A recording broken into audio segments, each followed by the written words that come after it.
We're here at the brand new Westfield Stratford for the premiere of the penultimate film in the Twilight Saga. In Breaking Dawn Part 1, Edward and Bella finally marry in what you could describe as the wedding of the year. It's no surprise that the tryhards have come out in their thousands to catch a glimpse of the stars.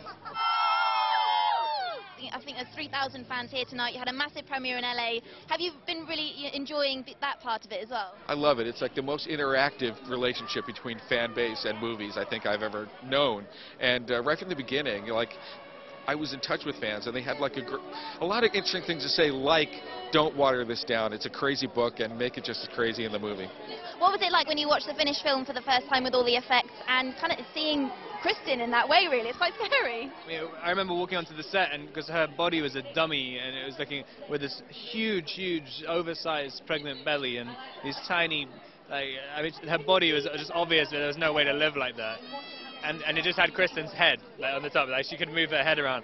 It was the most hideous thing I've ever seen, so it was kind of just emotional seeing that, even just walking onto the set not doing anything. And do you think Bill did a good job? Yeah, no, I think he did a great job, and he's such a nice guy as well. I mean, they're hard movies to make, the Twilight movies, because they're just long hours, and we were shooting for like 8 months or something, and he stayed really good-humored, good-natured, so it's great. Now, Bella really comes into her own in this film. Have you been excited to make Breaking Dawn ever since you read all the books? Yeah, ultimately. In this, things become much more clear. She doesn't seem so crazy. I mean, she gets everything she wants, everything comes to fruition, and Bella becomes the clearest version of herself, which is nice to see. It's like she's very, almost animalistically herself. We had Stephanie on set this time around. She's always been on set, but not every single day, and I think that was, to have that shared energy, it was the first time I found someone on set who I was like, okay, we definitely like this as much as each other. Like, you know, I could never find someone who loved it as much as me. And I know that it's obviously different for her. She created it, but yeah, I'm a fan. And for you, playing Jacob, what was your favorite thing about Breaking Dawn Part 1?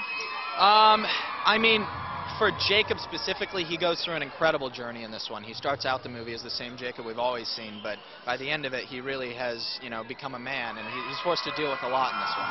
What did it feel like when you think back to Twilight, when you first auditioned to the role of Jacob, and how far you've come? Is it quite surreal? It is so surreal. I mean, a lot of great memories within the past 4 years. But I think the three of us were actually just recently watching clips of us from Twilight and just seeing ourselves that young. I mean, it is crazy. It's crazy to look back at it. Bella, come on. So there you have it. That was the UK premiere of the Twilight Saga Breaking Dawn Part 1. Now you just have to wait until next year for Part 2.